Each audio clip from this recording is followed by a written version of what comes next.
The following material has been edited to prevent copyright issues. All images, text and art are owned by the respective companies.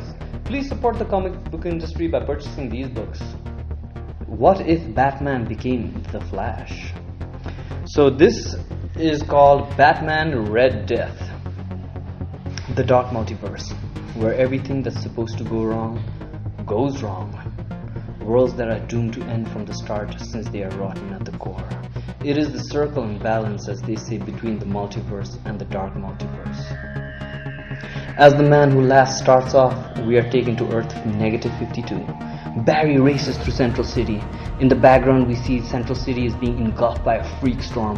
While racing Barry, we see him being assaulted by the abilities of the rogues. We do not see who the assailant is. We soon come to realize the man who is attacking the Flash is none other than the Batman. Now equipped with the rogue's weapons, he is hunting down the Flash.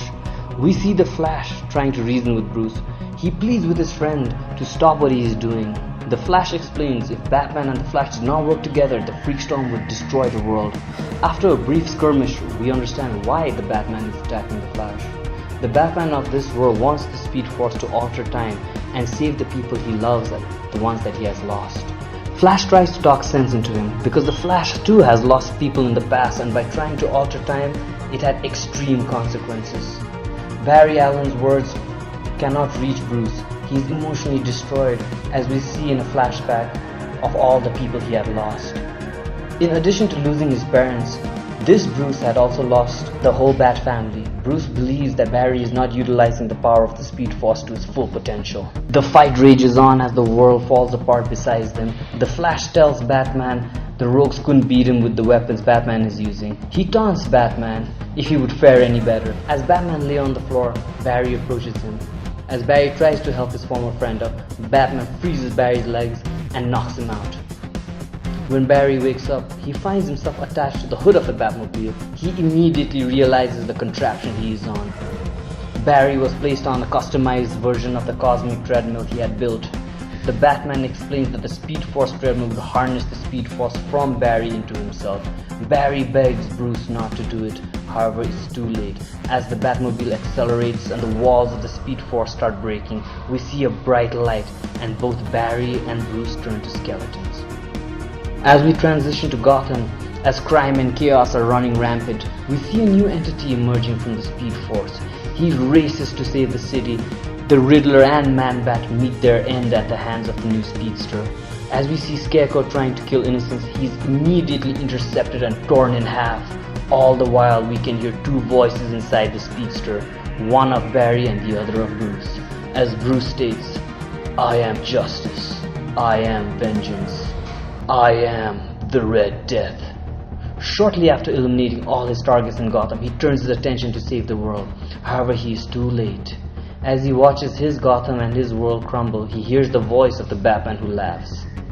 He offers the Red Death a second chance to save his Gotham and his world. Moving into the present, we see the Red Death wreaking havoc across Central City. As the Red Death carves a path of destruction through Central City, he comes across the Earth Zero's Flash's family. He immediately stops and glares at them. Iris West tells the new Flash she is not scared of any speedster. As those voices leave her mouth, she turns around to notice her brother Wally looking all old and decrepit. We then see the same thing happening to Iris.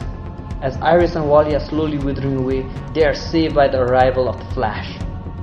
Both speedsters have a stare down and immediately start running. However, when the Red Death speaks, he is horrified to learn it's Bruce Wayne. Barry also realizes that the Speed Force bats created by the Red Death are vampiric and suck the Speed Force out of any speedsters in close proximity. Barry falls to his knees aging, and before he is struck down, he utters the same words Batman had told Barry before he stole his power. Barry states that he could always rely on Bruce's compassion. Hearing this, Red Death hesitates, and in that moment, Dr. Fate intervenes and saves Barry. The Red Death stated that it didn't matter where Barry ran, he would always find him. After completing his mission of turning Central City into his own form of a dystopian paradise, the Red Death lights his sign in the sky as a symbol of his victory. So there you have it, guys. This was the Red Death, the one-shot origins of what if Bruce Wayne had the powers of the Speed Force and he was bad. So thank you guys for tuning in, and catch you all next time.